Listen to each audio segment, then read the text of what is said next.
talk, I'm pleased to introduce two of my teammates from the Allen Institute for Cell Science, Megan Riel-Mehan and Chris Frick.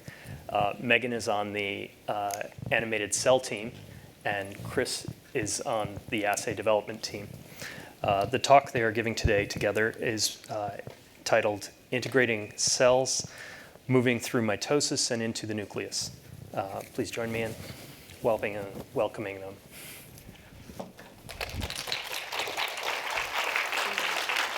Hi, everybody. Thank you for coming.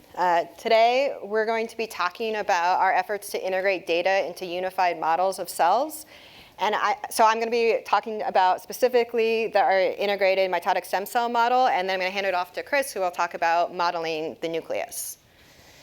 So one of the difficulties in studying molecular biology is all of these processes we're interested in studying happening in these complex interrelated environments, but we can't directly observe this environment. This is a painting, but it's also a 2D integrated model. And to create this model, each protein had to be isolated and crystallized to figure out its structure. Other experiments had to be done to figure out protein-protein contacts, concentration, localization. So this painting not only represents an incredible amount of David Goodsell's time, but perhaps decades of work in the biological field to figure out all of the data that was necessary to create it. So this is a very time-intensive and manual process. And while we've had mental models of cellular and subcellular environments for pretty much the entire time we've been studying cells, constructing these full spatial models in a data-driven way, like these three examples of vesicles and synapses, really allow us to more actively communicate our current understanding of systems across many disciplines. They allow us to discover some holes in our knowledge. And then also, when you look at these structures, it can really start to spark new questions that we haven't thought about before. But one of the things that makes creating these kind of models really difficult is trying to integrate inconsistent data sets or trying to integrate data from disparate types of experiments. So if you can create consistent, large, high-quality data sets, it can really benefit this whole process of modeling. And that's one of the things we're trying to do at the Allen Institute. And we do this by endogenously labeling the cellular structures that we're interested in, and we rely on a whole history of doing this in order to decide which protein is most appropriate to tag for each structure we're interested in seeing. We then image those cells as their live cell imaging so that we can see what they look like, and each one of the cells in our very vast data set has both the structure we're interested in looking at labeled and then also the DNA and membrane stained. So just this data set alone allows us to start asking questions about cell-to-cell variation or structure variation. But what we really want to do is study the cell more holistically. In order to do that, we have to really stitch all of these structures together. And then we can start defining cell states and use that to predict maybe what the cell is going to do next. So the project I'm going to be talking about really focuses on the last two parts of this process of modeling, which is integration analysis and then communicating those results to the wider scientific public. So one of the cellular states and processes that we're really interested in looking at is mitosis. So it's what stem cells are really good at doing, is growing and dividing. I'm showing here two time lapses of our endogenously labeled cells, which are really beautiful to watch. Here we have both lamin B and then microtubules, and you can see them undergoing these dynamic, complex transitions. But what we really want to do is see all of the structures we have all at once, all together. And unfortunately, we can't just label 15 structures in the cell at the same time. And what we're looking at here is mitosis kind of as a continuous process. But in order to simplify this problem, we can define mitosis as a set of discrete states, which is something we've been doing basically for as long as we've been looking at and studying and making visualizations of cell behaviors. And because all the images that we have in our data set were captured while the cells were alive, many of them are in various states of mitosis. So we can define these states of mitosis by the shape and texture of the DNA, and then train a classifier to go through our entire data set and define what stage of mitosis each cell is in. And then for all the structures we're interested in, we can find one exemplar cell for that stage of mitosis and that particular structure. So this is an animation of that classifier selecting all those cells. We can then we then, for each cell, we aligned it to a reference based on its DNA structure. So then we can combine them all and sort of basically make this like low frame rate simulated time lapse of each structure through each stage of mitosis. And then, now that they're all aligned, we can take all of these structures and smush them together into one unified model of 15 structures through the cell cycle. And one of the things that was immediately obvious when we put all of these structures together was that the stage of mitosis that this was easiest to do for was metaphase. And that's because all of the structures at this stage are highly stereotyped. So in releasing this model to the broader scientific community, we had a number of different goals. The first set of goals are really analogous to the goals of a traditional publication. But this kind of data and model is not really that amenable to a traditional print media or even the text and images that you get from an online journal. So what we did was created what we called a visual essay, which is I just showed you a screen capture from, and it's an interactive web application where we really walk the user through what we did, how we did it, and why we think it might be useful. And then the second set of goals are all around giving people access to the underlying data, which again, in maybe a traditional publication, you might have to get through the supplemental materials or actually ask the author to send you the data set. But because this was an interactive web application, we were able to make interactive viewers directly in the visual essay. So users, as they're reading about what we did and how we did it, they can also play with the data themselves. And then for the type of user who's interested in really digging in deeper or doing their own analysis of our mitotic cells, we also added a number of new features in the Cell Feature Explorer, and I'm going to show screen captures of those in a little bit. So one example of the type of observation we included in the visual essay is this comparison of the nuclear envelope and the ER. So the nuclear envelope breaks down during mitosis, but the way we visualized the nuclear envelope was by tagging lamin B. And in looking at these structures through mitosis, you can see that the lamin B structure looks a lot more like ER through mitosis than it does like a protein dissolved in the cytosol, which is consistent with the knowledge that the nuclear envelope and the endoplasmic reticulum form a continuous membrane. And then we were able to confirm that the lamins actually recompartmentalize into the ER during mitosis by looking at a time lapse of this dual edited cell line. So for all of the 15 structures we looked at, we categorized them into 3 kind of behavioral sets. So there's one set of structures that really don't change much during mitosis at all.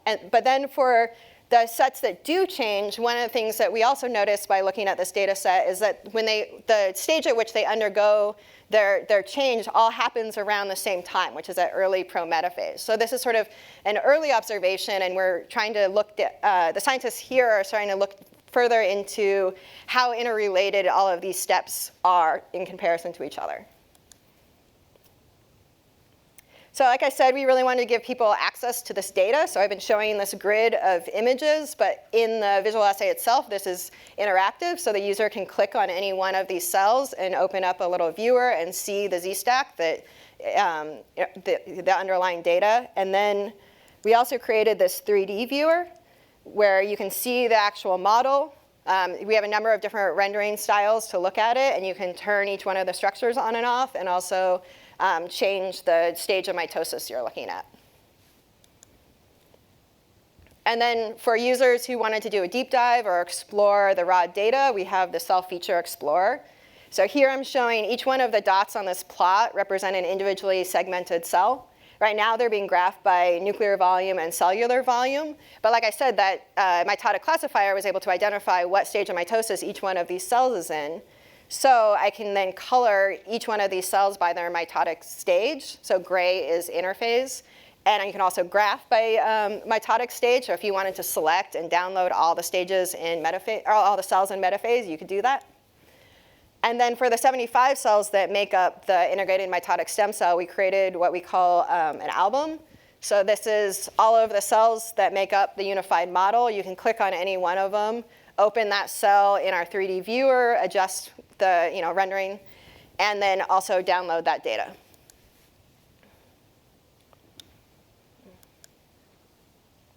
So I'd say the most gratifying aspect of working on this project is it really is a culmination of our entire institute's work. We were able to really utilize skills across multiple teams and create something that no one team could have done on their own. And as someone on the visualization team especially, a lot of times people think of science visualization as something that happens after the science is done.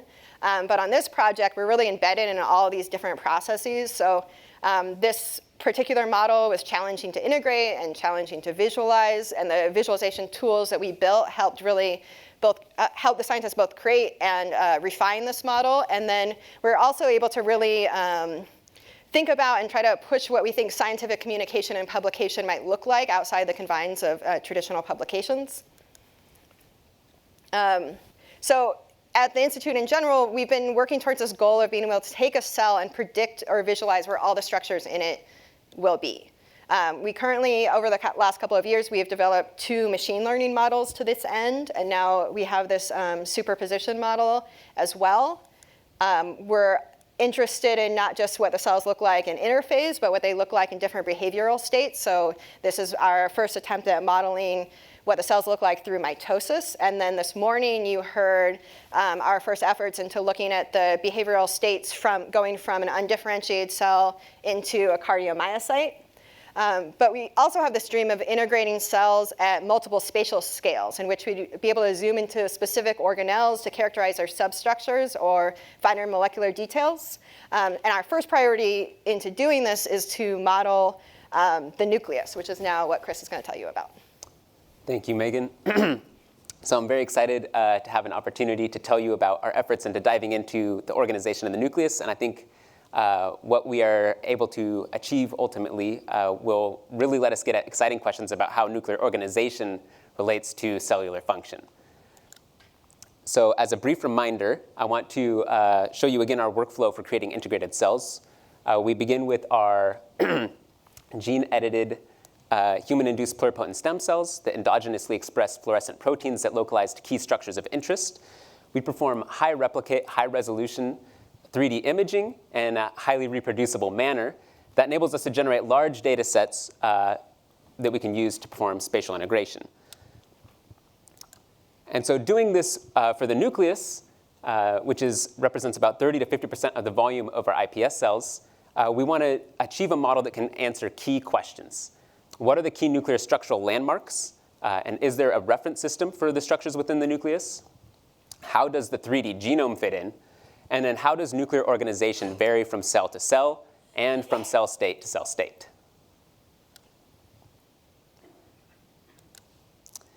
And so what we hope our model will look like is essentially the marriage of these 2 images. One in which we capture the substructures and nuclear bodies of the nucleus and their spatial organization, and then as well as the 3D genome.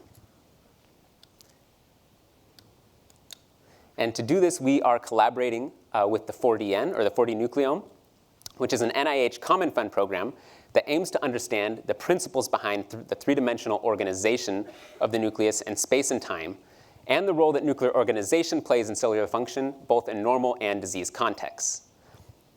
And so this collaboration will enable us to generate these all-in-one models that we desire in which we capture the spatial organization and the 3D genome by integrating our image-based models along with genomics and biochemical data used to generate 3D genome models. And I'll explain in detail the mechanics of this at the end of the talk. But first, I want to introduce the structures that we're tagging in our cells. So far, we have tagged 17 different structures that capture the nucleus in its multi-scale organization and have generated a total of 19 cell lines, and some of these are dual or triple edits. And the structures range from the largest landmarks, such as the nuclear lamina and the nucleolus, as well as nuclear pores that decorate the lamina. We also have nuclear speckles and paraspeckles. We move down from here to chromatin structures, so histones via histone H2B. CBX1 labels heterochromatic marks, and EZH2 localizes to polychrome repressed domains. Next, we have 2 structures involved in chromatin looping, CTCF and SMC1A, which are essential for the formation of topologically associating domains. And we also have chromatin loci, so telomeres via TRF2, at the end of chromosomes, obviously, as well as replication sites, which appear during S phase. And lastly, we have structures associated with transcription, RNA polymerase II, and 2 pluripotency-associated transcription factors, SOX2 and OCT4. And so I'll show you some images. I want to show you images for these structures in our cells. And I'm going to move a little fast for the sake of time. But we have the lamin and the nucleolus. We also have nuclear speckles and histones. And I want to mention that we have, for all of these structures, we are collecting high-resolution data to make sure that we are acquiring sufficient resolution for assessing the structural details that we want to capture. And so this is H2B acquired on a Zeiss ARIScan 880, which improves the spatial resolution by about a factor of 2 and giving us better detail. Next, we have telomeres, which form these beautiful foci in our cells, and PCNA, which labels replication sites, which appear in S phase. And so you can see lots of little dots here as a cell early in S phase, and at the end of S phase, it forms these larger globules. I'll let this play through briefly. And lastly, we have SMC1A, which forms a beautiful sparkly texture. And this localizes to the boundaries of topologically associating domains. And RNA polymerase, we can see large clusters, about 5 or 10 per cell, which is consistent with observations from other groups. And so we have all these structures. How do we generate an integrated nucleus? As Megan mentioned, we have 3 different methods that we have developed. And what we are going to use for our first effort is our label-free approach, using machine learning to predict fluorescence images from bright field. And so what I'm showing you in this image here are cells in which we imaged fibrillarin labeled with GFP. And then the remaining 3 structures you see were predicted in via label-free models. And so we have the lamina, nucleophosmin in purple, and nuclear speckles in yellow. And so these are key structures that are of interest to us, not only for their biological function, but also for 3D genome modeling. And so now I want to introduce how these structures help us enable more accurate 3D genome modeling in a very exciting way. And so currently, the state-of-the-art of 3D genome modeling is combining biochemical data, which defines the likelihood of specific gene loci to interact with other loci throughout the genome. And by satisfying these spatial constraints within a sphere, for a polymer, you get 3D genome models that look like this. And so one of the reasons we're very excited about this collaboration is because, or 40N as well as us is excited, because these genome models are currently done in spheres, and they currently don't leverage all of the biochemical data available. So a number of techniques also provide spatial constraints about how far loci are from nuclear bodies and certain structures in the nucleus. But that's currently not available without high-resolution imaging data. And so by providing integrated nuclei, we can model genomes within realistic nuclear envelope measured from cells, as well as improve the accuracy of the models by refining the chromatin loci to specific nuclear bodies. And this can allow us to ask questions about how does organization, or resulting in models like this, that can allow us to ask how does organization depend on the shape and size of the nucleus, or the number of nuclear bodies, or their positioning relative to one another within the nucleus. And so this not only improves accuracy, but also enables us to ask really cool questions about how their organization relates to genome organization. And so lastly, this is early days. So the 40N is still working on methods for doing modeling in these sorts of spatial constraints. We are working on refining our models to deliver to them. But what we're excited about is the ability to then generate these integrated nuclei and assess genome organization in cells in their spatial context, and begin to ask how does organization of the nucleus relate to cellular function. And so with that, I'd like to close by saying that the best science is done together. And I think conferences like this are really emblematic of that. We come together, we share ideas and stories and models, and that leads to generating new hypotheses and new questions. And for that reason, we also make all of our data freely available. So all of our models that you've seen are available or will be available, as well as all of our imaging data and our cell lines and plasmids and protocols. And so please come find any of us to talk with us more today at the conference, or on your own time, you can visit allencell.org as well. And with that, I'd like to thank the Allen Institute for Cell Science team. None of this could be possible without the work done by each person in this image, as well as some people who aren't pictured. And thank our founder for his vision, encouragement, and support. And take your questions.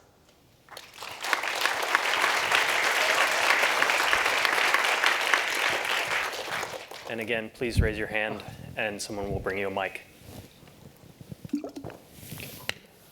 Really cool talk. I have two questions. The first is your ability to achieve superimposition dependent on your imaging protocol? And the second one is, in your integrated nucleus, what's your depth accuracy? So the first one, so you're asking just, I would say, if you wanted to make a model like we made, it's just really important that the data set you're trying to integrate is all collected in exactly the same way. And then the other thing was that because of the size of the data set, we were able, because there's a ton of variation, cell-to-cell variation for each one of those mitotic states. So having such a large data set allowed us to try to find for each stage and each structure, the cell shape, this was the most kind of standard for that in order to actually have them kind of fit well together. And yeah, so does that?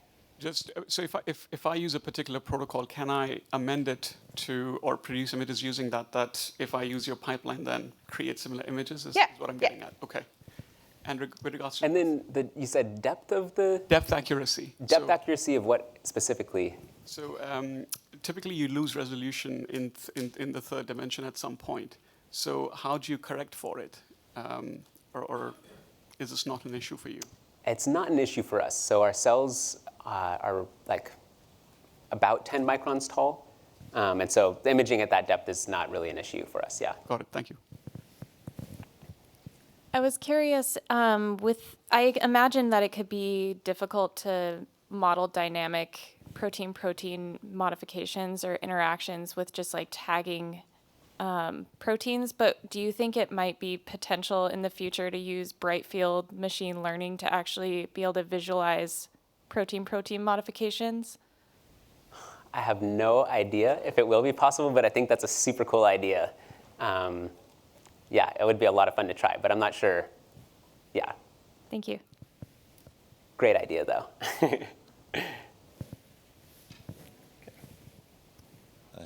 Yeah, I was just curious how you plan on going about trying to model the heterogeneity you see in cells from one cell to the other. Because I know with the ALBA group, for instance, they use HiC, which is population-based, to generate an ensemble of models. But you've got the single cell data. So yeah, how do you go about, what's your plan there? Do you model a consensus cell, or are you trying to model all the variation you see as well? So the ALBA group would probably be able to better comment on this, since this is their expertise, but I think the ensemble models so since we can generate integrated nuclei within the spatial context via label-free, we can generate ensembles for each cell, and we can ask questions of statistical significance about how different they are based on those ensembles. That's part of the power of them, is seeing how frequently in the ensemble you see specific loci interacting.